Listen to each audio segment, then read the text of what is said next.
début des années 90, dans le Var. Toulon est une ville malade de ses embouteillages. La municipalité lance un projet titanesque. Un tunnel de 3 km pour traverser la ville.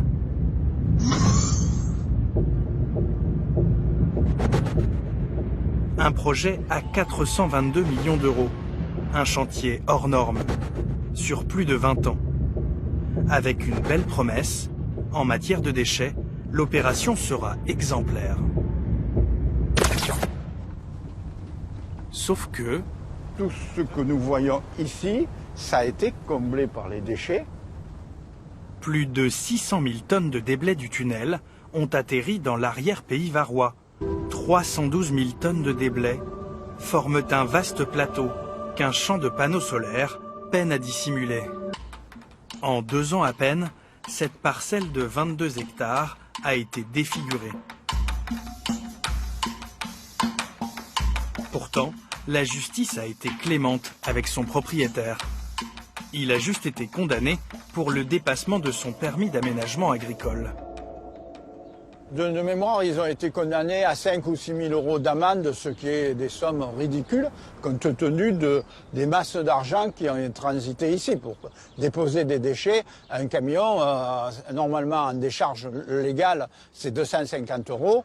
Ici, même si c'était 50 euros le camion, calculé. Nous n'avons pas eu besoin de calculer. Enregistré à son insu, le propriétaire a fini par nous livrer le montant total de ses gains, soigneusement additionné, camion après camion. Je crois qu'il a encaissé environ 200 000 euros. 200 000 il me semble.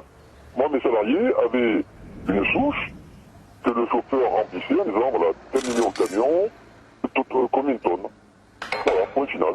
Moi, j'avais un bon pour lui, un bon pour le chauffeur, un bon pour le donneur d'ordre qui débrouille, au final. Voilà, donc il y avait 3 ou 4 feuillets, et chacun avait un. Donc c'est-à-dire, c'était simple de prouver que c'était... Et tout le monde le savait, monsieur Alan, tout le monde le savait. Je sais que par expérience, plus c'est gros, les choses, plus ça passe. En traitant avec ce propriétaire pour se débarrasser de ses déblais, le groupe Bouygues aurait fait de belles économies, jusqu'à ce que la préfecture n'intervienne. Dès que les équipes du chantier ont eu connaissance par l'intermédiaire d'un arrêté préfectoral du non-respect par l'exploitant titulaire de ses obligations, elles se sont immédiatement tournées vers d'autres sites dont la gestion était totalement conforme à la législation. Aucune poursuite n'a été lancée contre les entreprises du groupement. En 2011, les dépôts irréguliers des déblais du tunnel de Toulon ont pourtant été dénoncés dans ce courrier adressé par le préfet au président de la région PACA. Le marché de génie civil attribué au groupement Bouygues TP, Soletanche-Bachy, Colas, Screg agréait précisément 2 carrières et 2 seulement comme lieu de stockage. Malgré ce cadrage contractuel particulièrement clair, le groupement a effectivement utilisé des sites posant problème.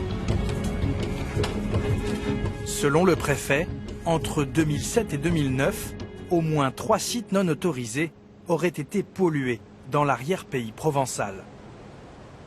Malgré l'injonction des magistrats, le propriétaire qui a stocké les déblais de Bouygues n'a pas remis son terrain en état. Il l'a revendu au groupe Lafarge.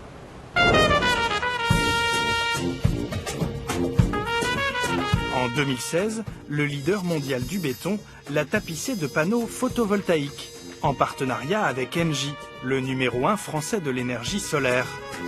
Une belle histoire de transition énergétique, un parfait épilogue à cette sale affaire.